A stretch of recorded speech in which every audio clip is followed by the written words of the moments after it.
ओम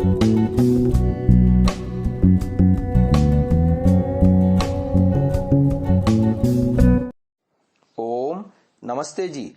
सातवीं श्रव्य कणिका दयानंद दिवाकर, लेखक आदित्य मुनि जी, वानप्रस्थ। हम अध्याय दूसरा यहां से प्रारंभ कर रहे हैं। शीर्षक है दिवाकर का विस्तृत आकाश में विचरण। जब मूलशंकर ने यह निश्चित जाना कि अब उसके माता पिता उसका विवाह किए बिना कदाचित न छोड़ेंगे, तब वह गुपचुप उस समय जब उसका रक्षक एक दिन सायंकाल अन्यमनस्क हो रहा था, सदैव के लिए घर छोड़ने के लिए तैयार होकर कार्तिक शुक्ल प्रतिपदा से आरंभ होने वाले गुजराती संवत 1903 विक्रमी अर्थात 21 अक्टूबर 1846 ईस्वी बुधवार के बाद शौच जाने के बहाने से नंगे पैर निकल पड़ा और एक मित्र के यहाँ गया हूं ऐसा सिपाही से घर पर कहला दिया। इस समय मूलशंकर के पास पहनी हुई एक ही धोती थी। दोनों हाथों की 4 अंगुलियों में 4 सोने की अंगूठियां थीं। कानों में और हाथों में 2-2 अन्य अलंकार भी थे। उसके कपड़े के आंचल में 100 रुपए भी बंधे थे। इस प्रकार वह सदैव के लिए अपने माता पिता, भाई बहन, घर बार को छोड़कर एकमात्र भगवान के आश्रय ही अपने को सौंपकर अंधेरे में द्रुत गति से डेमी नदी के किनारे किनारे चलने लगा। लगभग 4 कोस चलने के बाद उसने एक छोटे से गांव के अंत में नदी के किनारे एक स्मशान घाट देखा। वहां एक छोटी सी निर्जन कुटिया थी जिसमें उसने रात्रि विश्राम के लिए प्रवेश किया। यहां वह सारी रात जगा हुआ निश्चिंत होकर भविष्य की कार्य सूची बनाता रहा। आधी रात बीतने के बाद कई ठग अचानक उस कुटिया में प्रवेश करके उसे सरकारी गुप्तचर समझकर उस पर कटारों से वार करने के लिए उद्यत हो गए। तब उसने उन्हें अपना सही परिचय दिया, जिससे उन्होंने उसे पहचान भी लिया और अपने दल में सम्मिलित होने के लिए उसे कहा। परंतु मूलशंकर के इसके लिए तैयार न होने पर उन लोगों ने उसकी अंगुलियों से 2 अंगूठियां लेकर उसको छोड़ दिया और वटमारी से उन्होंने जो कुछ भी संग्रह किया था वह सब वहां बैठकर परस्पर बांटकर वे वहां से चले गए। जाने से पहले मूलशंकर के उनसे यह पूछने पर कि योग विद्या सीखने के लिए योगी कहाँ मिलते हैं, उन्होंने मूलशंकर को बताया था कि सिद्धपुर के मेले में जाने से वहां योगी मिलेंगे। दूसरे दिन सवेरा होने पर मूलशंकर ने भी अपनी अगली यात्रा आरंभ कर दी। इस दिन उसने दिन भर में 15 कोस से भी अधिक का रास्ता पार किया।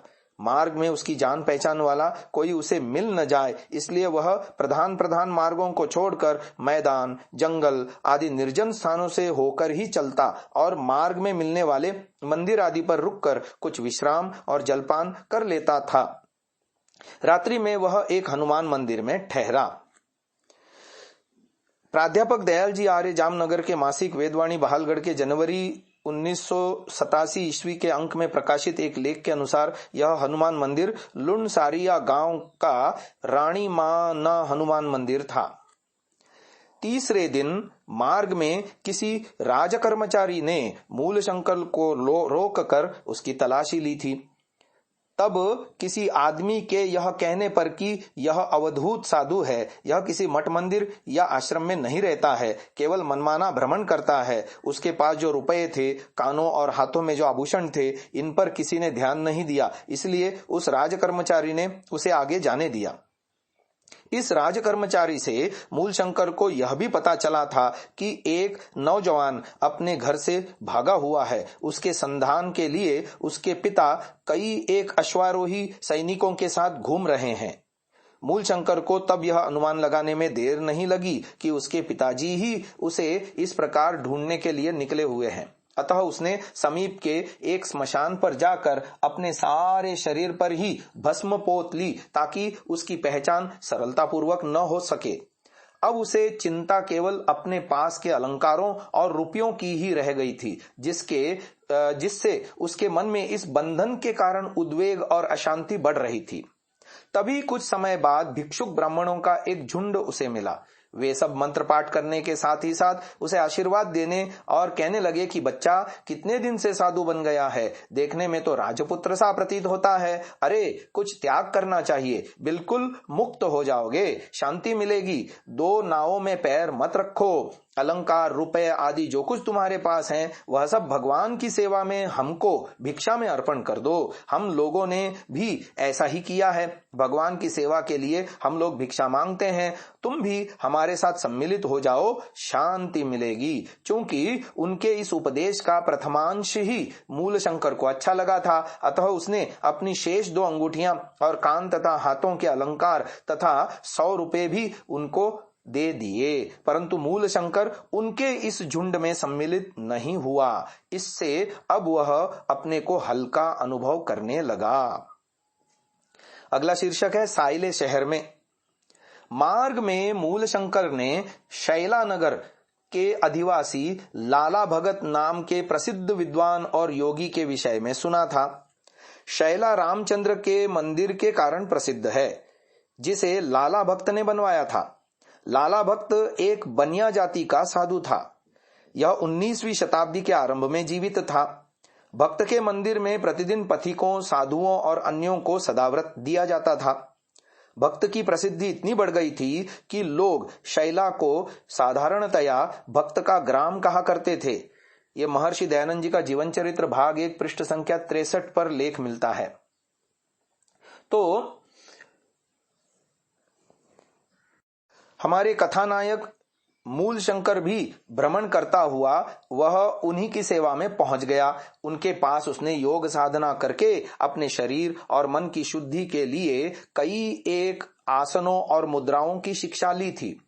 एक दिन उन्होंने उससे कहा कि योगी बन जाना या योग साधना में सिद्धि आदि का लाभ करना मानसिक और शारीरिक स्थिति के अनुसार ही होता है। तुम इस समय किसी आश्रम में नहीं हो, तुम न ब्रह्मचारी, न गृहस्थ, न वानप्रस्थ और न सन्यासी ही हो। अतः उसे उन्होंने ब्रह्मचर्य आश्रम में प्रवेश का परामर्श दिया। वहां निर्मल चैतन्य नाम के एक ब्रह्मचारी से मूल शंकर का परिचय हुआ था। अतः मूल शंकर ने उससे ही ब्रह्मचर्य आश्रम की दीक्षा देने के लिए प्रार्थना की, जिसके लिए वह भी सहमत हो गया। ब्रह्मचारी निर्मल चैतन्य ने मूल शंकर को समझा दिया था।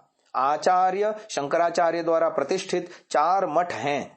हिमालय में जोशी मठ, दक्षिण में श्रृंगेरी मठ, पूर्व में श्री क्षेत्र में गोवर्धन मठ और पश्चिम में द्वारका में शारदा मठ।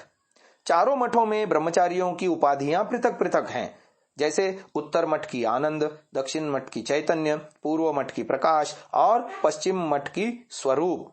इनमें से तुम आज से शुद्ध चैतन्य ब्रह्मचारी हुए। इस समय ब्रह्मचारी शुद्ध चैतन्य ने अपने पास एकमात्र शेष पूर्व की किनारेदार रेशमी धोती त्याग कर 3 रुपयों से सादी धोती का एक गैरिक वस्त्र खरीद कर धारण कर लिया। इस प्रकार उसने अपने बाह्य बंधनों को तोड़ दिया और अब से उसका परिचय मैं दक्षिण मठ का ब्रह्मचारी हूं मात्र यही रह गया था। आगे कोट कांगड़ा में साइले नगर से ब्रह्मचारी शुद्ध चैतन्य अहमदाबाद के पास कोट कांगड़ा, जो कि एक छोटा सा राज्य है, वहां आया। यहां उसके जन्म स्थान के समीप रहने वाले बहुत से वैरागियों में से एक उसके परिवार से सुपरिचित किशोरी नाम के वैरागी से अहमदाबाद के निकट भेंट हुई। उसने उससे पूछा कि तुम यहां कहां से आए और कहां जाओगे। उसके ऐसा पूछने पर ब्रह्मचारी शुद्ध चैतन्य ने उसे बताया कि वह घर से आया है और कुछ देश भ्रमण करना चाहता है। उसने फिर उससे पूछा कि तुमने काशाय वस्त्र धारण करके क्या घर छोड़ दिया है। तब ब्रह्मचारी शुद्ध चैतन्य ने उसके इस प्रश्न का भी उत्तर दिया कि हाँ, मैंने घर छोड़ दिया है और कार्तिकी के मेले में सिद्धपुर जाऊंगा। इस वैरागी ने इस भेंट के बाद ब्रह्मचारी शुद्ध चैतन्य के पिता को पत्र लिखकर सूचित कर दिया कि आपका पुत्र मुझे कोट कांगड़ा में मिला था और वह वहां से सिद्धपुर के मेले में जाने की कह रहा था। अब आगे घटना आती है सिद्धपुर के मेले की, जो हम आपको कल के श्रव्य कणिका में सुनाएंगे। इसको यहीं विराम देते हैं। ओम